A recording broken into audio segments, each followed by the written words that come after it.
guys, so nandito po tayo ngayon sa Crocodile Farm. Titingnan po natin kung open na po sila in public and kung may ikot po ba natin lahat.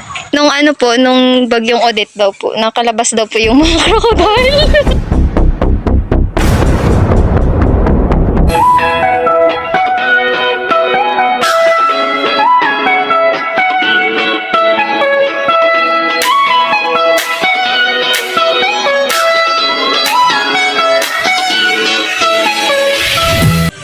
Guys, bibili muna kami ng ticket bago makapasok sa Crocodile Farm.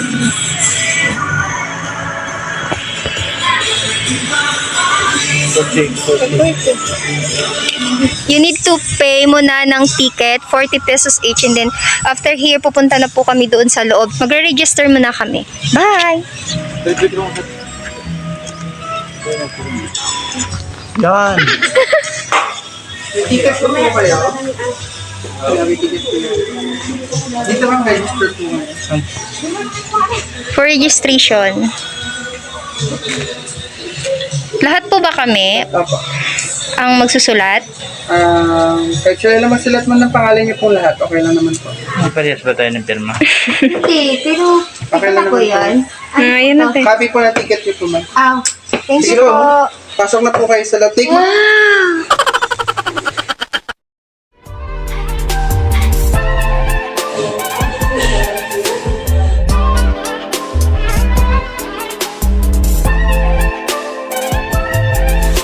Anong ginagawa niyo? Nagpapa-videograph. So yun po. Tingnan natin yung makikita natin dito after natin dito sa entrance. Let's watch!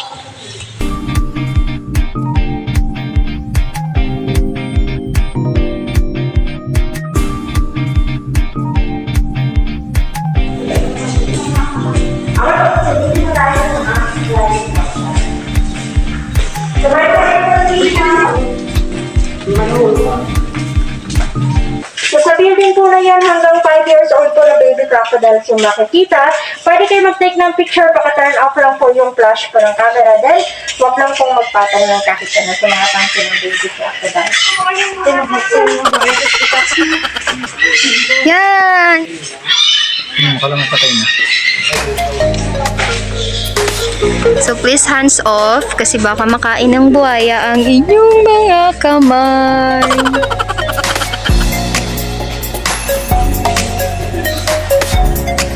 This is the freshwater crocodile.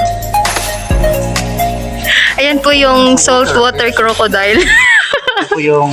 Ay, quiet please pala. Ang ingay ko, quiet please pala. Yun, kailangan po natin manahimik. Ang laki niya.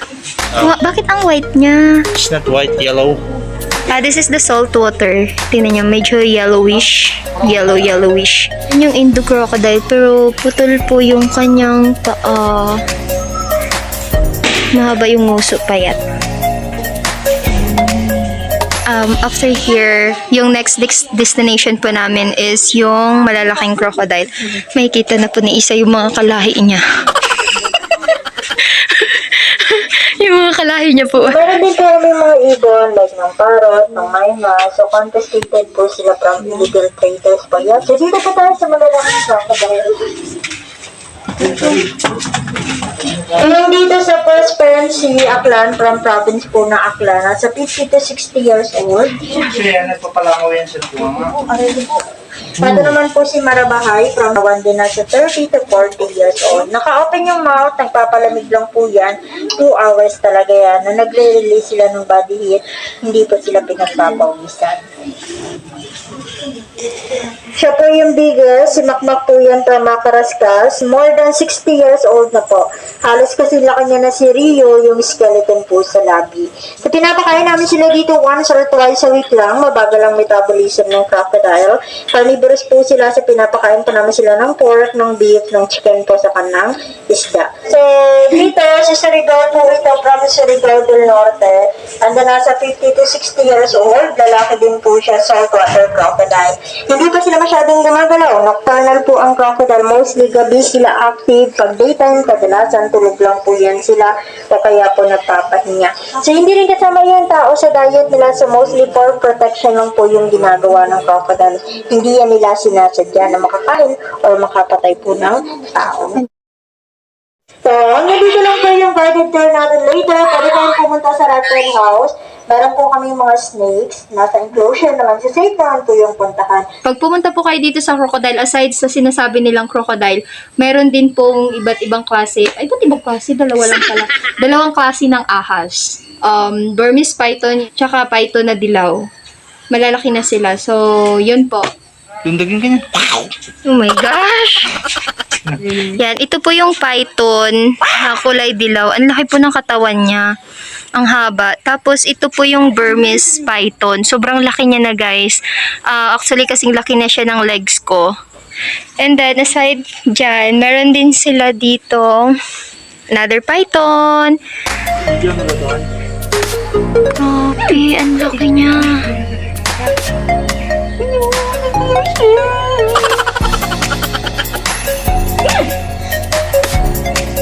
Ayan yung python. Kita nyo po yan. Yan po, nagluno po yung ahas o sinasabi natin na nagpalit ng balat yung ahas. And then after niya po magpalit ng balat, yung kinalabasan po. Ayan. Ayan po siya. Ito po siya. Di ba po ang ganda ng kulay niya? Yan po sa loob. Actually, maganda pag nag-open na, try natin i-visit kasi iba't ibang klase ng hayop yung makikita dyan. So, for now, after pala ng bagyong Odette, ano po pala? Yan guys. Close. Nakita nyo? Ano guys? May baboy damo doon. Siyempre, dito meron din. Ito yung damo, ito yung baboy. Diba? Ang galing, dalawa pa. Mayroon dito mga statue. Try natin pwede kayo mag-picture. So yun guys, actually dito sa Crocodile Farm, yung pwede lang pong puntahan yung mga malalaking crocodile nila, tapos yung mga snake, tapos dito kung gusto niyo pong mag-picture dito, and then exit na po kasi close pa po yung kanilang nature park. Yan. Close pa po, kaya hindi po tayo makakapasok. Sayang kasi akala namin open na. Pero same entrance pa din po, 40. Yan. So, ikot tayo doon. Papakita po namin sa inyo yung mga pwede pang puntahan kung meron pa. Kung meron pang pwedeng puntahan dito sa Crocodile Farm. Pero for now, yun lang po yung pwede. Yung nature park is close. So, nakita nyo naman po yung kanyang ayan. Yan po yung baboy damo. Oh. Dikit. Tingnan mo. Tingnan mo. Oh, di ba? Ang pangalan Oh, niya sa much. local is baboy damo. Scientific name niya, Sus Ahunobarbus. Ano? Sus Ahunobarbus. Ano yun? Yun ang scientific name ng baboy damo. May baboy damo daw. Ay, yeah. Ito, oh. Dali, may baboy damo. May baboy ramo. Baboy ramo. Ay, nandito sila. Yung mga baboy damo. Okay. So, ito sila, guys. Hala, may balbas. Ang dami nila nakahiga. Oh. Hala, ang dami. Wala pala siya doon kanina kasi nandito. So, ito yung mga baboy damo. Oh, parang may sakit. Oh my God, ma'am. Ano po ang masasabi ninyo sa inyong mga kalahi dahil po kayo ay nakalaya sa inyong kulungan?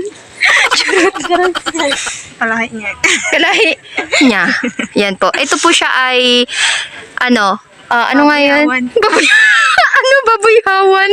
Anong baboy-hawan? Ito po yung baboy damo. Ito po yung baboy hawan. Yan. So, nag-meet na po sila. So, anong feeling po, sir? Na nakita nyo na po ang inyo. Oh my gosh, lumalapit, guys. Lumalapit talaga sa kanya, oh. Yan, lumalapit talaga. Wala, tinakot niya. Grabe, dinaan sa laki. So, yun, guys. Ito yung baboy damo. Yun po. Ang kaibahan lang sa kanila, maliit yung tenga. Kasi yung sa atin, ganun, malaki. So, yun dito. Sa akin, maliit yung tenga ko. Anong gusto niyong palabasin? So, yun po. Yun sila. Maliit yung tenga, mahaba yung nguso, tapos kulay itim. Walang pong baboy damo na kulay pula. Pula? Pink. Pink? Itim lang po sila, tapos meron silang mga balbas dito o ganyan. Yung sa lalaki, makakapal yung balbas. Yung sa babae, hindi. Oo, yan. Parang sa tao din. Pero sa kanya po, dahil nasa ano na siya, nasa labas na siya, so wala na siyang balbas.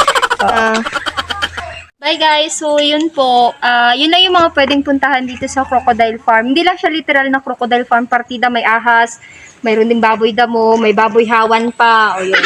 So yun lang po, 40 pesos yung entrance kung pupunta po kayo dito. Sobrang bilis lang kasi sarado yung nature nila, sayang. So, yun na kami. Bye po!